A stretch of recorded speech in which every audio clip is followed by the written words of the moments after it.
There is one detail in this file that is almost impossible to get past. A young woman calls 911 in the middle of the night and says someone is trying to kill her. She is terrified. She cannot clearly explain where she is.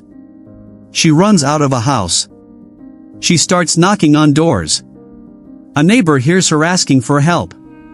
Police are coming. And somehow, before officers reach her, she disappears. That missing person call would eventually lead investigators to one of the most disturbing stretches of coastline in New York. But here is the part that makes the entire case feel wrong from the beginning. The woman police were searching for was not the first victim they found. She was not the second. She was not the third. And when they finally did find her, almost 19 months later, her death did not look like the others. So before we talk about serial killers, DNA, burner phones, pickup trucks, or a document investigators would eventually find buried inside a hard drive, we need to stay with that first night for a moment. Because almost everything that came later grew out of a disappearance that police initially believed was not especially serious. Her name was Shannon Gilbert. She was 23 years old, originally from New Jersey, and had grown up in a single-parent household with her mother, Mari. Their relationship was complicated. Mari was described as strong-willed, and the two had often clashed.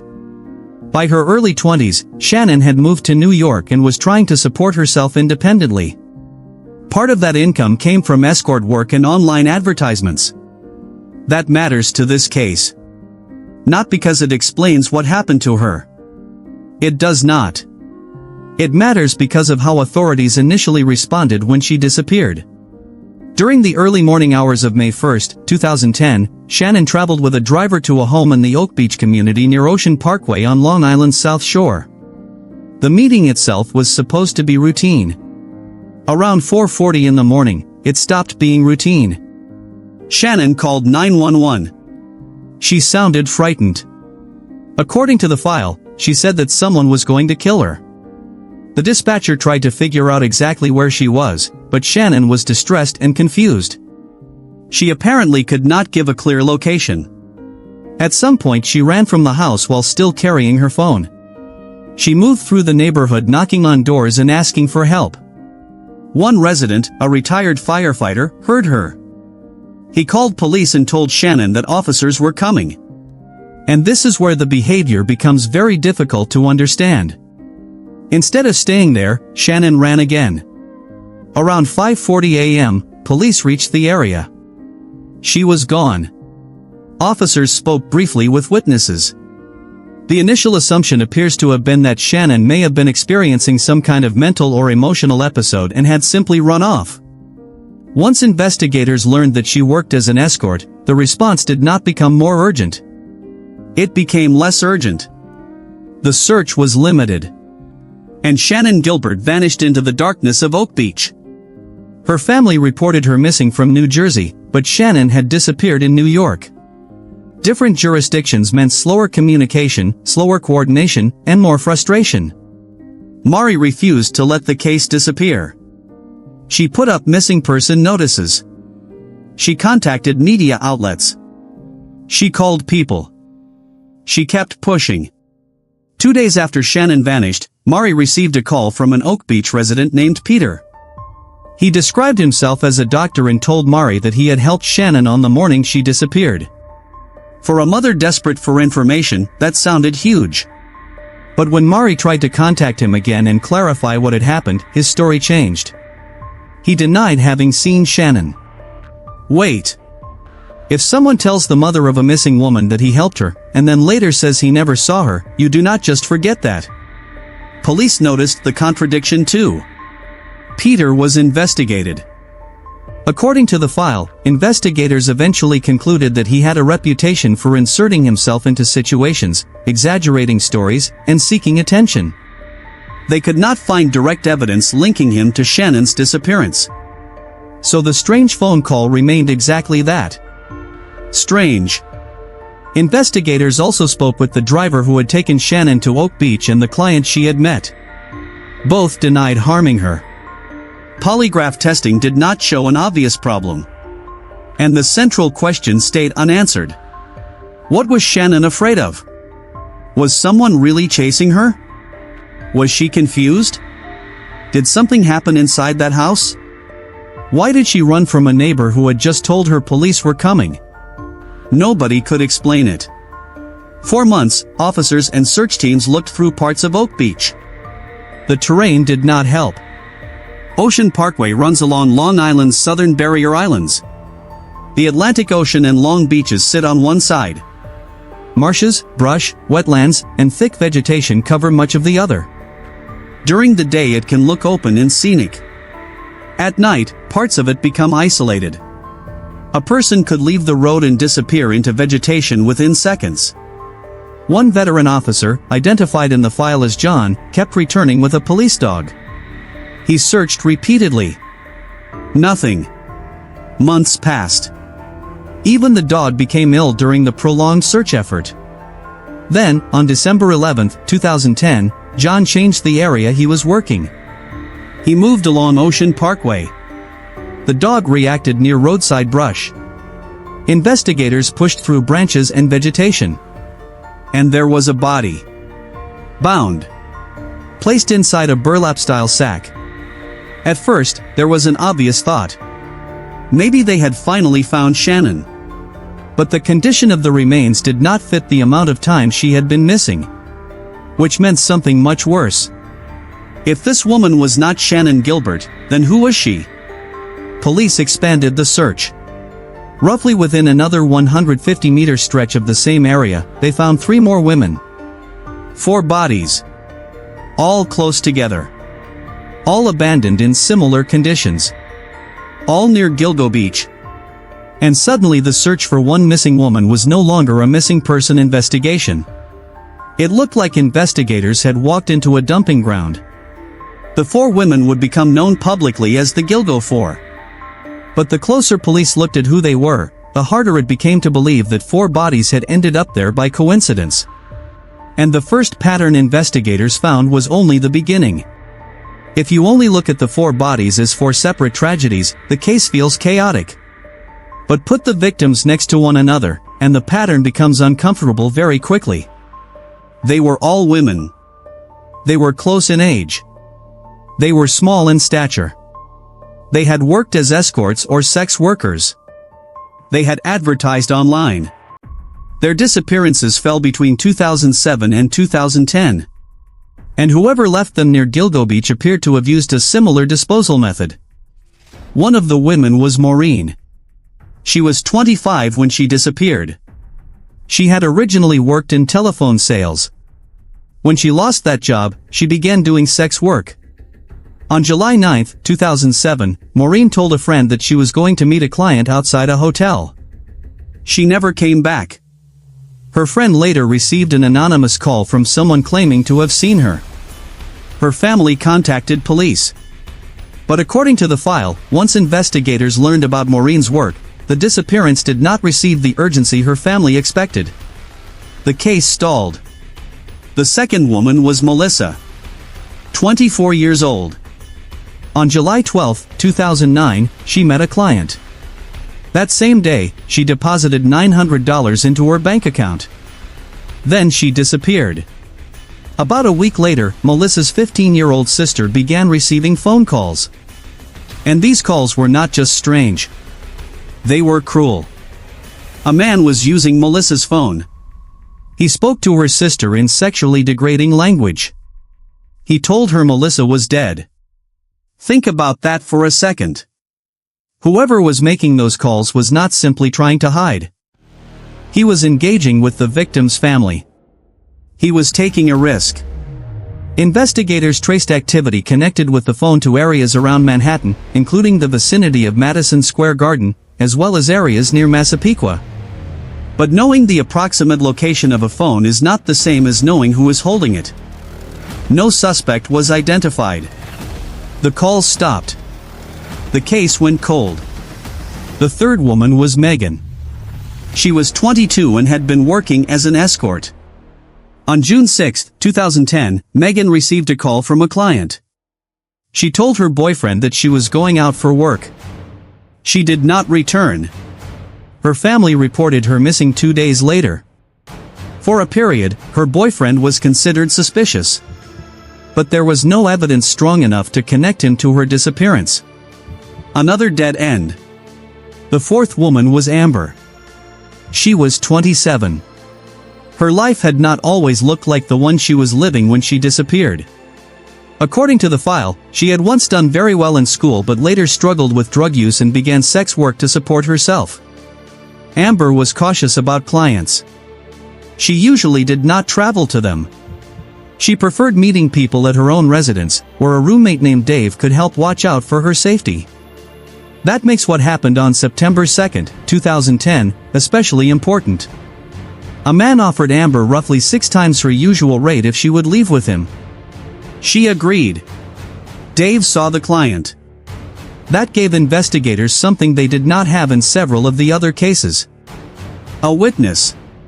Dave described a white man, somewhere in his 40s, very tall, around 6'4", strongly built, wearing old-fashioned oval glasses. And the vehicle? A dark Chevrolet pickup truck. That truck will matter later. A lot later. At the time, though, it was simply one more detail in a file already full of fragments.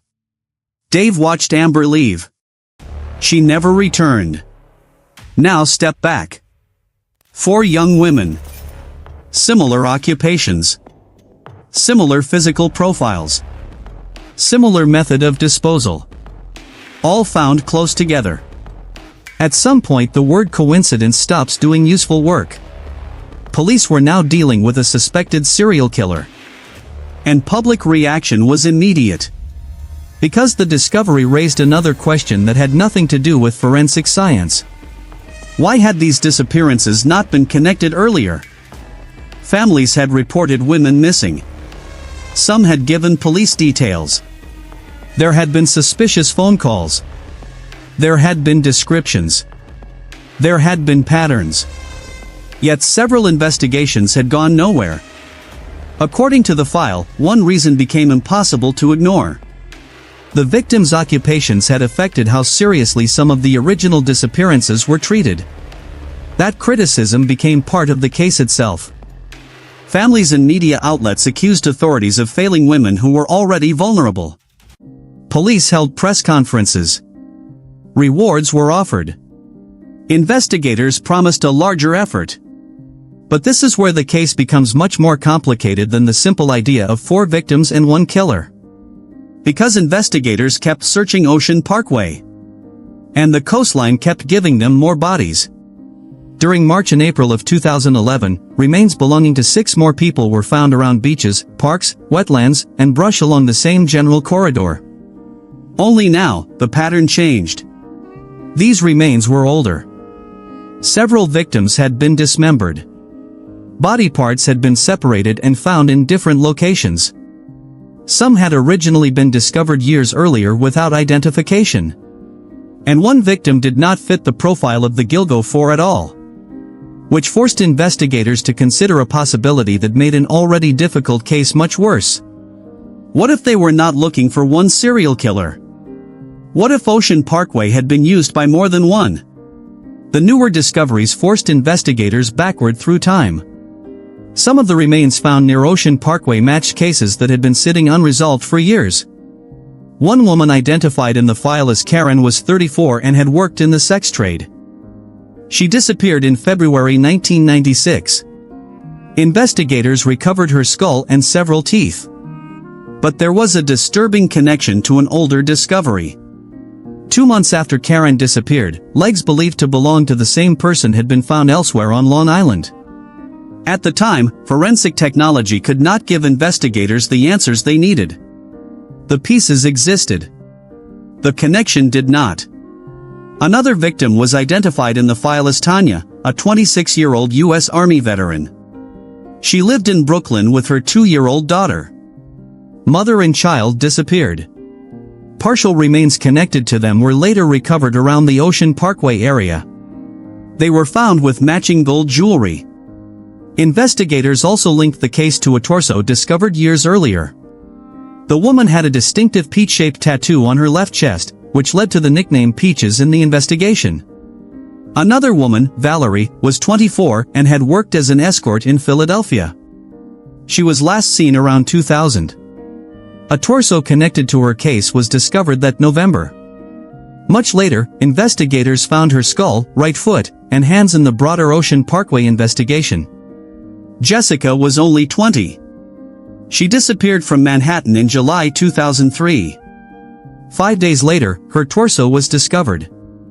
According to the file, she had injuries and deliberate damage to tattoos that may have complicated identification. Police were eventually able to identify her using fingerprint technology. A witness had also reported seeing a Chevrolet pickup truck near where remains were discovered. There is that vehicle again. Not proof. Not even close. But when the same type of vehicle shows up around separate pieces of an already fragmented case, investigators cannot ignore it. And then there was a victim who fit almost none of the pattern police had built. A young Asian male, estimated to have been between 17 and 23 years old. He was about 5'6". He was found wearing women's clothing. The file describes evidence of violence and several missing teeth. Investigators believed he had been dead somewhere between 5 and 10 years before discovery. Now imagine trying to build one offender profile from all of this. For women found close together, apparently disposed of in a similar way. Several additional victims found in pieces. Cases stretching back into the 1990s. Different physical profiles. A child. A young Asian male. Different disposal patterns. The possibility of multiple offenders began to look increasingly reasonable. Maybe there was one killer responsible for the Gilgo 4. Maybe older cases belonged to someone else. Maybe the same isolated coastline had simply attracted more than one person looking for a place to hide a body. Nobody knew. And through all of this, one person was still missing. Shannan Gilbert. Remember, police had only discovered the first body because they were searching for her. Yet month after month, body after body appeared, and Shannan was nowhere. That changed on December 13, 2011. 19 months after she disappeared, searchers found Shannan in a marsh between Oak Beach and Ocean Parkway. But the scene created new problems instead of solving old ones. Her body was relatively intact. She was not bound. She had not been dismembered. Her phone, identification, wallet, and jeans were located some distance away. And the physical condition did not match the disposal method associated with the Gilgo 4. The medical examination did not identify an obvious fatal injury. According to the official conclusion described in the file, Shannan's death was treated as an accidental drowning. And maybe that explanation sounds possible if you look at only the physical scene. She had been running through a dark marsh area in a distressed state. The terrain was difficult. Disorientation could have been dangerous. But the file does not let you stop there. Because we still have the 911 call. Someone is going to kill me. We still have the knocking on doors. We still have the decision to run even after being told police were coming. And we have one more detail. Shannan's remains were found only about 800 meters in a straight line from where she had last been seen. Her mother could not accept the accidental drowning conclusion. Mari publicly criticized the early police response and argued that authorities had not done enough when her daughter was first reported missing. The controversy became even stronger in 2014, when an independent forensic pathologist, Michael, reviewed Shannan's remains. According to the file, he raised two concerns. One involved damage to the hyoid bone, an injury that can sometimes appear in cases involving pressure to the neck or asphyxia. The second involved the position in which Shannan had been found. Face down. The independent review questioned whether that position fit the drowning explanation as comfortably as authorities believed. That did not prove murder. It did not prove a connection to the Gilgo 4. And it did not identify another person as responsible. But it kept the doubt alive. Officials continued to stand by the original accidental death conclusion described in the file. Mari kept fighting for another answer. And then this case produced one of its most painful turns. The mother who had spent years demanding justice for her missing daughter would herself become the victim of a homicide. In July 2016, police were called to Mari's home. She had been killed. The person responsible was her other daughter, Sarah. The file describes Sarah as having a long history of severe psychiatric illness and childhood trauma. She had reportedly been diagnosed with bipolar disorder around the age of 12 and later developed paranoid schizophrenia. Shannon's death appeared to deepen an already unstable situation. Sarah became increasingly delusional, believing people around her intended to harm her. Eventually, that illness and violence turned toward her mother. She was convicted of second-degree murder and sentenced to life in prison with a minimum term of 25 years. It is a devastating side story. But it is not the central reason the Gilgo investigation remained unsolved for so long. For that, we have to look inside the police department itself. And this part is almost harder to believe than the forensic mystery. Because while investigators were trying to identify a serial killer, the department responsible for the case was being pulled apart from the inside. By the time the Gilgo 4 were discovered, detectives already had pieces of a possible offender profile. Anonymous phone activity. Geographic patterns. A description from Amber's roommate. A dark Chevrolet pickup. Hair recovered from some of the victims. None of those clues were enough by themselves. But they were something. Then leadership changed. A police commissioner identified in the file as James took control in 2012. And instead of making the investigation more stable, the department entered a period of internal conflict. According to the file, James removed or pressured senior investigators, reassigned members of the homicide investigation, and restricted certain types of phone tracking work. More seriously, he resisted assistance from the FBI. Why would the head of a department investigating a possible serial killer not want federal help? That question becomes less mysterious once you look at what was happening around him. The file describes James as having engaged in repeated misconduct, including abuse of authority, assault, drug use, inappropriate sexual behavior, intimidation of subordinates, and efforts to monitor people in his personal life using police resources. He allegedly converted part of police office space into a kind of private social area and created an environment where officers who challenged him risked retaliation. If federal investigators entered deeply into the department, they might not only look at the Gilgo case. They might look at him. So according to the source record, keeping the FBI at a distance protected more than jurisdiction. It protected secrets. And every month the investigation remained fragmented was another month-old evidence deteriorated. Another month phone records became harder to exploit. Another month witnesses' memories faded. Eventually, James himself became the subject of investigation. He was later prosecuted and, according to the file, received a 46-month prison sentence for assault and obstruction-related conduct. With that leadership removed, cooperation with federal investigators improved. In December 2015, authorities publicly announced cooperation with the FBI. That sounded like the moment the case might finally break. It did not happen immediately. Investigators still had more wrong turns ahead. September 2017 brought one of them. Police focused on a man named John. He had already been convicted of killing 2 sex workers. That alone would obviously attract attention. But there were more connections. He had lived for years in Manorville, an area associated with the discovery of torso remains in 2 cases tied to the broader Long Island investigation. There was also a social connection involving the daughter of one of his victims and Melissa from the Gilgo 4. So investigators had geography, victim type, a violent history, a social overlap. On paper, the suspicion looked serious.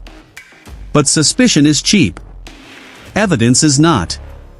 When investigators pushed deeper, the case against John began to weaken. DNA did not connect him to the relevant Gilgo evidence. Physical characteristics did not fully fit the description originally provided by witnesses. There was no direct forensic bridge linking him to the Gilgo 4. And this is one of those moments that matters in a long investigation. Because police had a man who looked plausible. He had killed women. He operated in relevant areas. He seemed to fit pieces of the puzzle. It would have been easy to force the evidence around the theory. Instead, investigators eventually ruled him out as the answer to these particular murders. Which meant the case was still open. Years passed. But technology was changing. DNA methods were improving. Data analysis was improving. Investigators were becoming better at combining records that had once lived in separate boxes. And by 2022, authorities created a new task force to review the old evidence again. This is where the entire case begins to change. Not because police suddenly found one magical new clue. The important clues had been sitting there for years. The breakthrough came because investigators finally began asking what happened if they stopped looking at them separately. A phone location is weak. A witness description is weak. A truck description is weak. A neighborhood is weak. Hair that cannot be tested is almost useless. But what if all of those weak clues keep pointing toward the same place? And what if one man happens to stand in the middle? The new task force went back to the Gilgo 4. They stripped the case down. Forget theories for a moment. What evidence had survived? First, hair. Hair had been recovered from more than one victim. Some of it was found around the bindings. More hair was associated with other remains. The problem had always been degradation. Years outside in coastal conditions had damaged biological material badly enough that older testing methods could not produce useful profiles. But the science available in 2022 was not the science available in 2010. That old evidence had another chance. Second, phones. Maureen, Melissa, and Megan had all been connected in some way to anonymous phone activity before or around their disappearances. Melissa's case was especially disturbing because the person using her phone contacted her younger sister and told her she was dead. Investigators had long known that phone activity appeared in parts of Manhattan and around Massapequa. Third, the witness description. Amber's roommate had seen a man. White. Around 40 at the time. Very tall. Strong build. Glasses. Dark Chevrolet pickup. And there was another Chevrolet pickup reference connected to Jessica's case. Again, none of this proves identity. But the task force began cross-referencing it. Phone locations. Vehicle ownership. Physical description. Home address. Work address. Travel patterns. The same general area kept appearing. Massapequa Park. So investigators refined the profile. They were looking for a tall white man. Someone familiar with Long Island. Someone who had lived around Massapequa Park. Someone connected to a dark Chevrolet pickup. Someone old enough to fit the witness description. Possibly someone with stable employment, because the offender appeared capable of moving between Long Island and Manhattan without attracting attention. Thousands of names could be considered and eliminated. Then one name kept surviving the filters. Rex. He was an architect. He worked in Manhattan. He lived in Massapequa Park. He was around 6'4". He wore glasses. He had owned a Chevrolet pickup during the relevant period. And suddenly that description Amber's roommate had given years earlier did not feel quite so vague. But there was a problem. Rex did not look like the person investigators expected to find behind a series of murders. He had grown up on Long Island. The file describes him as quiet and introverted during childhood, someone who had been bullied but rarely fought back. His father worked as an aerospace engineer. Rex developed strong practical and mechanical skills. The source even attributes a remark to him about a carpenter's hammer being his universal tool, something he could use when something needed convincing. Read in isolation, a line like that may sound like dark humor. Read after police identify you as a serial murder suspect, it lands very differently. But investigators did not have the luxury of reading his past backward. They still needed evidence. Rex attended the New York Institute of Technology and earned a degree. He eventually started his own architectural business in the 1990s, working on building projects around New York City. Neighbors saw him living an ordinary routine. Driving. Eating fast food. Working. Coming home. He had been married twice. He had children. He lived with his second wife, Asa, and their family. People around him largely described a hardworking, quiet man. That normality is important. Because if you are investigating someone like this, you cannot arrest him because he owns the right truck and lives in the right neighborhood. You need something far more specific. So investigators went back to the phones. They compared Rex's own mobile phone movements with the activity of anonymous devices tied to contacts involving victims. And this is where the pattern became much harder to explain. According to the file, when anonymous phones linked to the case appeared in certain areas, Rex's personal phone repeatedly appeared in the same general locations. Massapequa. Midtown Manhattan. Again and again. One overlap could be coincidence. Two could still be coincidence. But repeated movement in parallel begins to look different. Police also discovered that Rex was connected to additional anonymous phones and email accounts registered under false names. Those accounts had been used to contact sex workers. The file says investigators also found thousands of searches involving violent sexual material, torture-related content, and other disturbing material, including searches involving minors. They also found something that suggested he was paying attention to the investigation itself. Searches for the task force. Searches for victims. Searches for family members. Searches for developments in the case. The man who had looked ordinary from the outside now looked very different inside his digital history. Still, digital behavior is not murder evidence. Disturbing searches are not a DNA match. Being near a phone is not the same as holding it. Police needed a physical bridge. Something they could compare with evidence that had been sitting with the victims for more than a decade. So investigators used one of the least glamorous methods in criminal investigation. Trash. They watched what the family threw away. They recovered ordinary household garbage. And among those discarded items was a pizza box. Nobody had preserved that pizza box for them.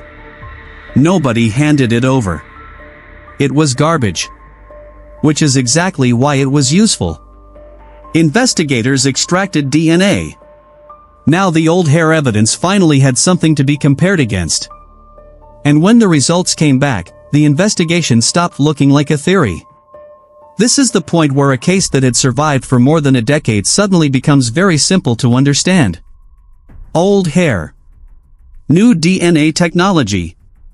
Discarded family DNA. Compare them. According to the file, DNA recovered from the family's trash showed a strong relationship to hair DNA recovered from multiple victims. That did not automatically mean every person in the household was involved.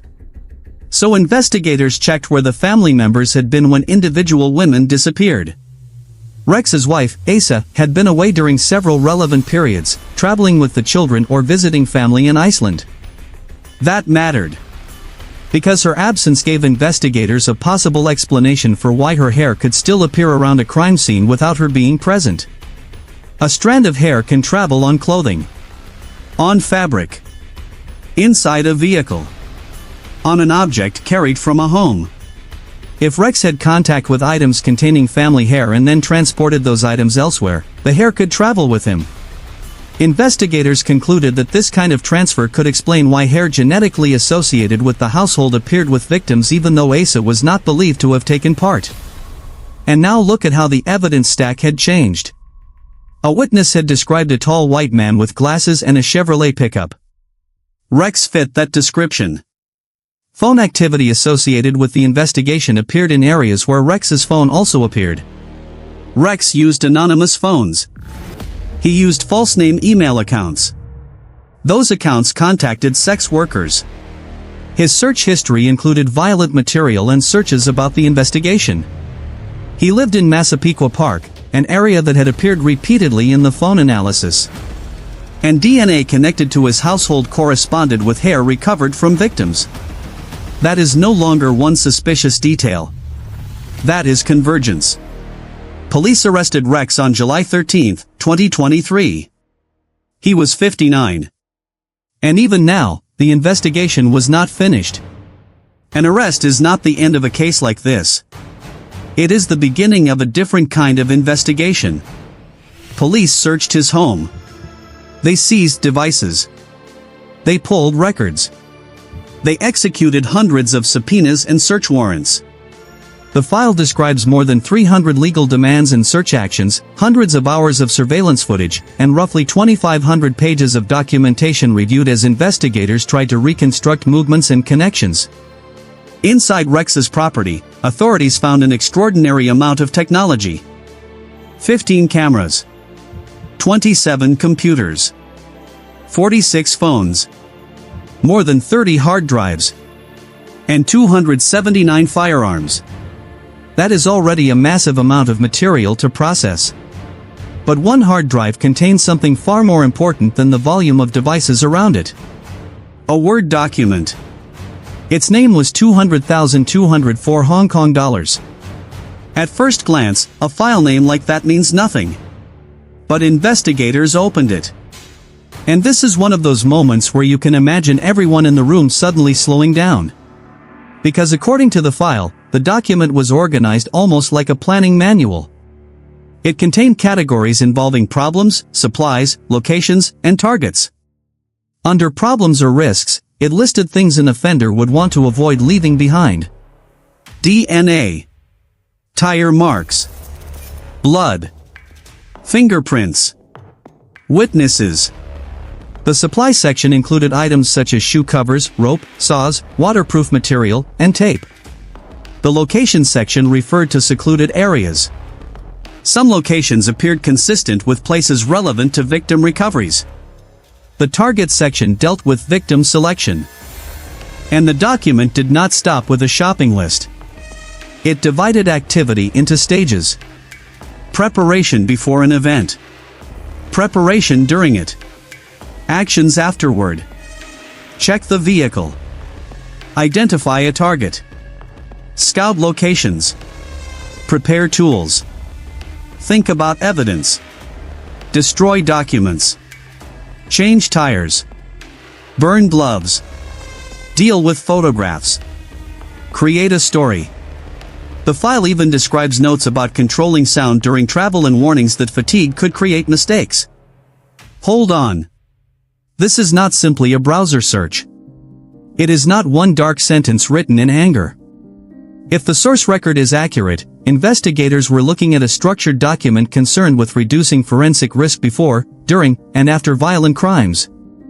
And that changes the way you see the entire previous decade of this case. Because one of the biggest questions had always been this. How could someone leave so little behind? How could multiple women disappear? How could bodies remain hidden along the same corridor? How could phone calls be made without immediately identifying the caller? How could the offender keep going? If 200,204 Hong Kong dollars was genuinely tied to the crimes in the way investigators alleged, then at least part of the answer may have been sitting inside that document. Planning. Learning. Adjusting. Thinking about what police would look for. Avoiding DNA. Avoiding witnesses. Avoiding trackable mistakes. Except the plan was not perfect. Because there was hair. There were phones. There was a truck. There were digital records. And eventually, there was garbage. The offender could think about DNA all he wanted. He could not control what future technology would do with a strand of hair left years earlier. And police were about to take that same logic even farther back. Because once Rex became a viable suspect, investigators reopened older murders that had nearly disappeared from memory. One of the oldest cases revisited involved a woman named Sandra. She was killed in November 1993. Her remains were found that same month in woods along Long Island's North Shore. At the time, the available forensic tools could not produce a suspect. The case sat unresolved for roughly 31 years. Think about how long that is. Detectives retire. Families change. Evidence boxes get moved. Technology becomes obsolete. Entire generations of police work can pass. But physical evidence does not care how old a case is. If it survives, it can wait. Investigators tested old hair evidence again. According to the source record, DNA results linked that evidence strongly to Rex. Sandra's case was added to the murder allegations surrounding the Long Island investigation.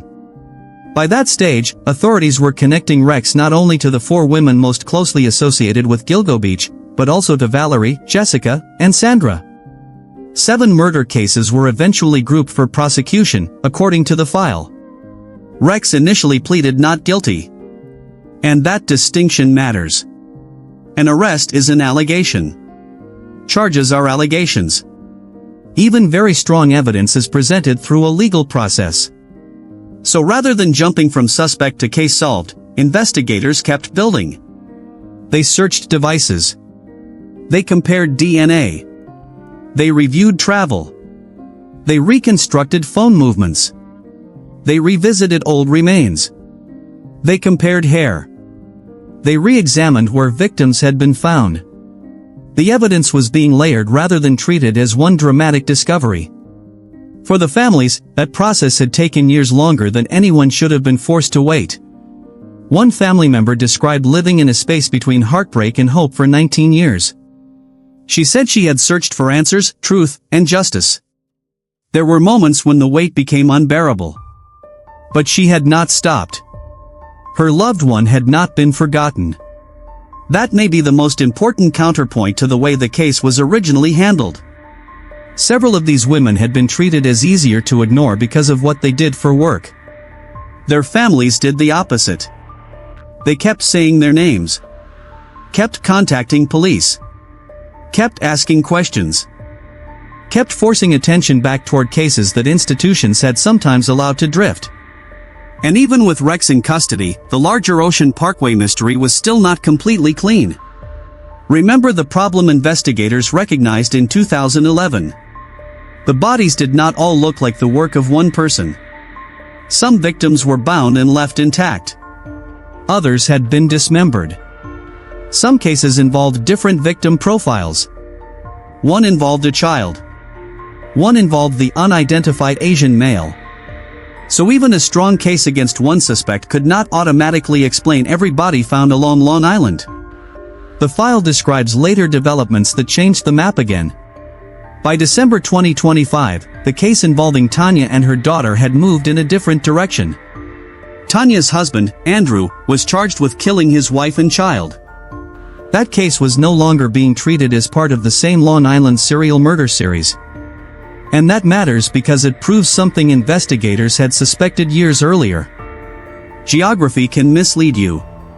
Just because remains are recovered in the same broad region does not mean one person put all of them there.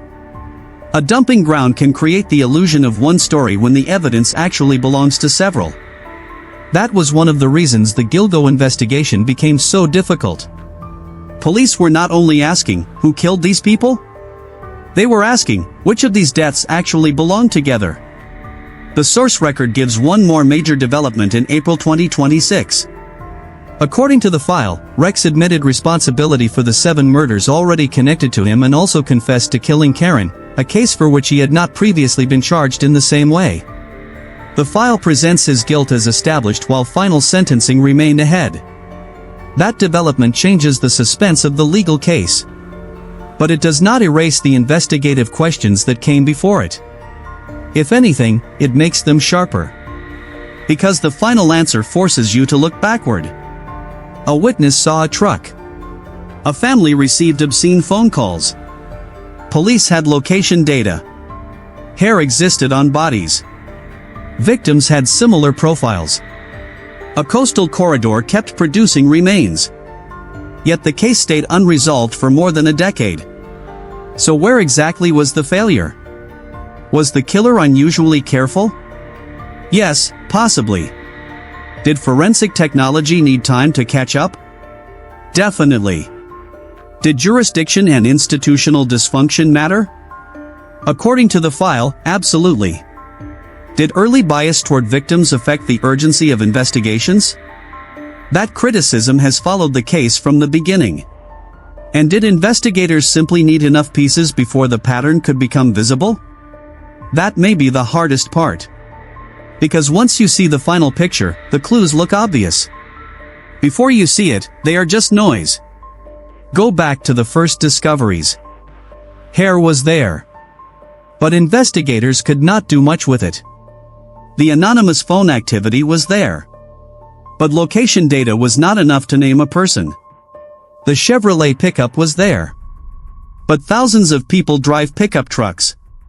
The physical description was there. But tall white man with glasses is not an identity. Massapequa was there. But a neighborhood is not evidence of murder. This is why cold cases are so deceptive. People sometimes imagine an unsolved case as one with no clues. A blank board.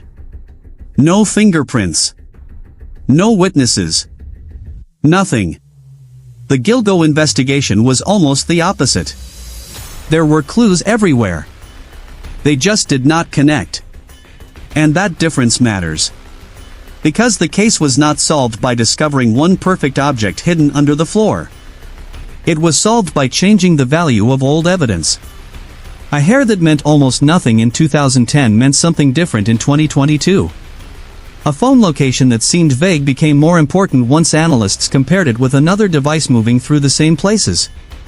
A vehicle description became more useful once investigators narrowed the pool to a neighborhood. A neighborhood became more useful once it pointed towards someone whose height, age, occupation, travel, and vehicle fit. And once that person existed, garbage became evidence. That pizza box is almost absurdly ordinary.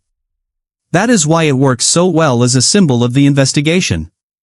For years, the person police were hunting may have thought the dangerous evidence was behind him. Bodies had been exposed to weather. Phones were temporary. Victims had been gone for years. Technology at the time had limits. And if the planning document described in the file is genuine and accurately interpreted, the offender had spent time thinking about exactly those risks. DNA. Tracks. Witnesses. Records. Mistakes. But nobody can plan against every future version of science. You can control what you intentionally leave. You cannot always control what leaves you. Hair. Skin cells. Digital metadata. Location records. Search history. The routines of ordinary life. That is the irony running through this entire file. The apparent strength of the offender was planning.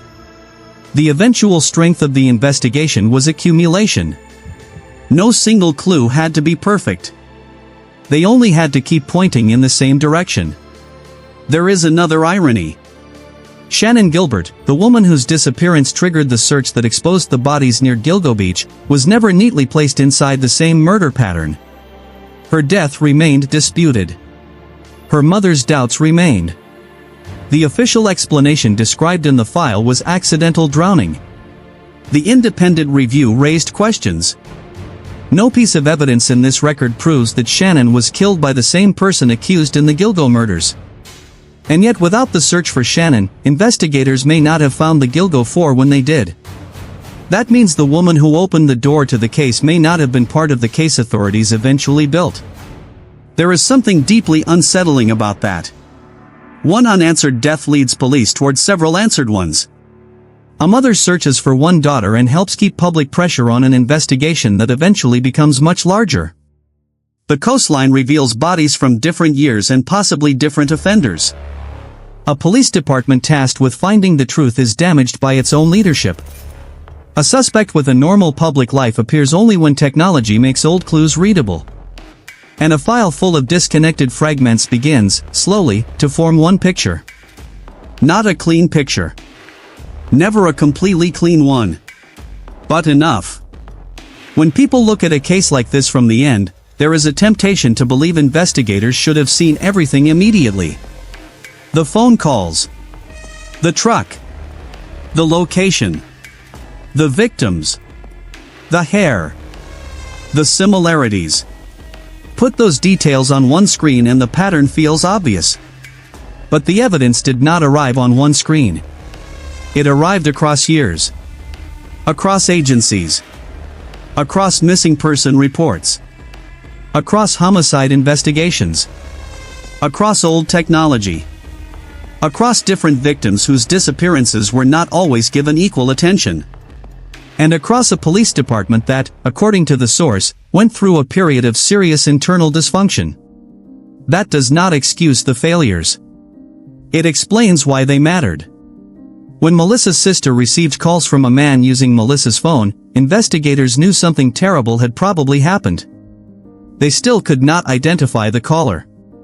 When Amber's roommate described a very tall man and a Chevrolet pickup, police had a potentially valuable observation. They still could not turn it into a name. When hair was collected, detectives had physical evidence. They still did not have technology powerful enough to extract everything later investigators could extract. When a possible suspect emerged in 2017, the circumstances around him looked persuasive. But the DNA did not fit. So police had to let the theory go. That is what good investigation sometimes looks like. Not certainty. Restraint. The willingness to say, this makes sense, but the evidence does not close. The 2022 task force changed the case because it did not treat one clue as the hero. It created overlap. Who fits the description? Who owned the vehicle? Who lived in the right area? Whose movements line up with the phone activity? Who contacted sex workers using anonymous communication? Who monitored the investigation? Can DNA from that person's household be compared with the old hair? Each question removed people. The suspect pool narrowed. And once only a few names remained, ordinary life became investigative material. A meal. A pizza box. Household garbage. Things nobody thinks about after throwing them away. Those items became a way to test an old hypothesis. And the result gave police something the earlier investigation had never possessed. A physical connection. That connection led to an arrest.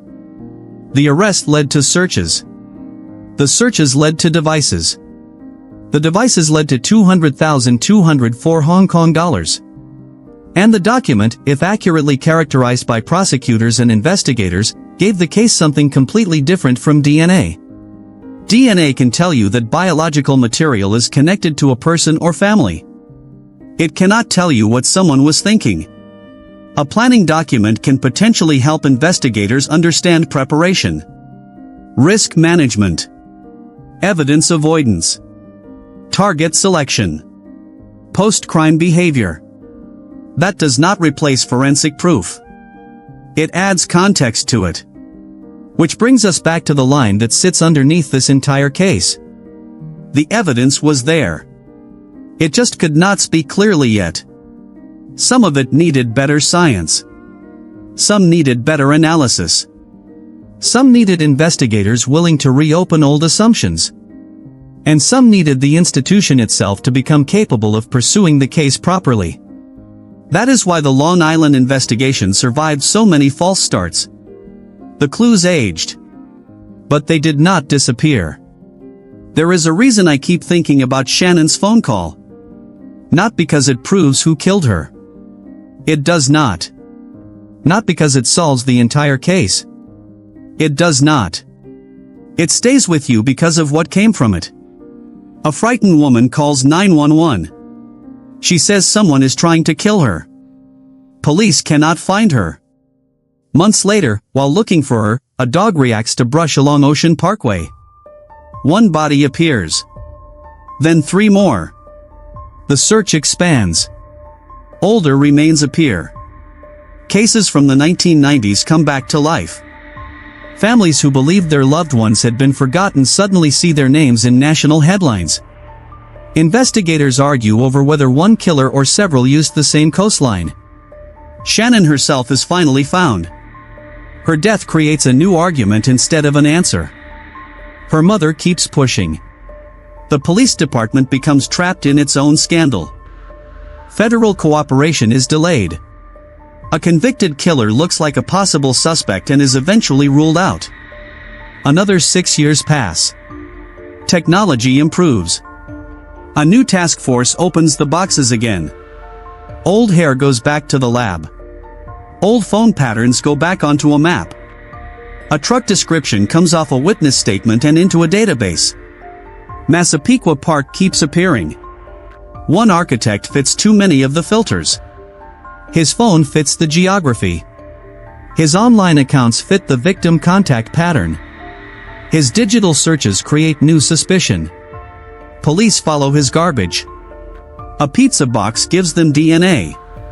The DNA gives new meaning to old hair. The hair gives them a physical bridge. The bridge gives them probable cause. The search gives them devices. And one of those devices contains a document that, according to the file, appears to lay out the very kinds of mistakes an offender should avoid. DNA. Tire tracks. Blood. Fingerprints.